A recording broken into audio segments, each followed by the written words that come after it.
Hello, everyone. Again, my name is Alicia Jackson, a licensed professional counselor, and today we're going to talk about what to say when we know someone is grieving. It can be very hard, very hard to know what to say because grief is such a strong emotion. It's such a big emotion, and it's so complicated. There's all the stages of it that someone can go in and out of it in a given day, to be honest. And so here's some tips on what to say when someone is grieving, to know what to do or how to handle it. You can often feel very helpless when someone you know and love and care about is in pain and is hurting, and sometimes because of your own response to grief, it may be even difficult because you're still struggling with things that you're grieving or someone that you're grieving, and so it's hard for you to even know what to say or do because it's triggering for you. So some things to say when someone's grieving is definitely when you first hear about it. Of course, a lot of people, unfortunately or fortunately, depending, it gets the word out sometimes. But social media can be a tricky place to announce a death or separation, just because you don't know who's heard of who's, like, you don't know if everyone in the family has found out. It can also be kind of jarring to open your phone or your computer and see that someone you love or someone close to you or someone even who's connected to someone that you know is hurting. So some things that you can do, of course, is offer your condolences. Offer your condolences to the person. That's just letting that person know that you know and see that they are hurt, and that you want to extend warm wishes and heartfelt sentiment to them, right? Things to kind of avoid saying are like, I understand how you feel. Even, I'm sorry for your loss. I'm sorry for your loss can kind of make a person feel like, why are you sorry? You didn't do anything. But the intent of that statement is just like, oh, I know that you're hurting, and I'm just so sorry that you're going through this.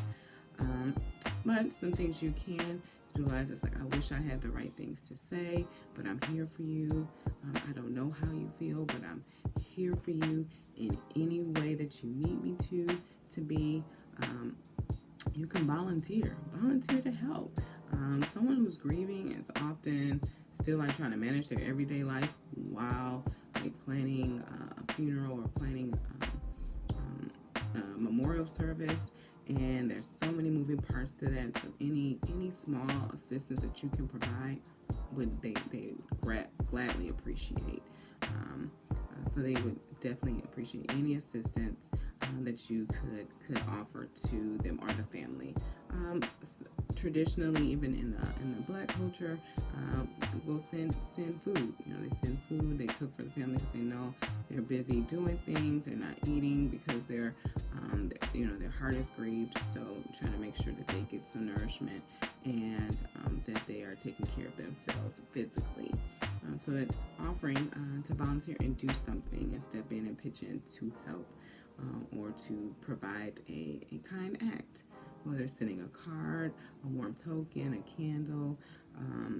There's even things called grief blankets that you can send to those who are missing and grieving their loved one or a relationship, or just sitting there and being with them. You may not have the words to say, and that's okay, but the fact that you're just there with them helps. It truly helps. Bombarding the person sometimes with phone calls and text messages, especially the time period that the death or the separation happens, can be a lot and overwhelming. So, be mindful of that on when you do reach out and when you do offer condolences, because as anyone who has experienced a death, especially a death of a loved one, the between the death and the funeral is kind of a blur. And that's when people typically reach out. But afterwards, that is kind of when they're just trying to figure out life and life without the person that they care about, and they need help, they need support at that time. So I think just something to think about, that just because maybe if you didn't reach out to them before the funeral, you did not miss your window, you can still reach out to them after the memorial service, or whatever ritual that they have done to signify the transition. You can reach out afterwards, which is just be very helpful, or even just a stuffed animal, edible arrangement, whatever you feel that is placed on your heart, or you feel like the person would appreciate. A warm token be helpful.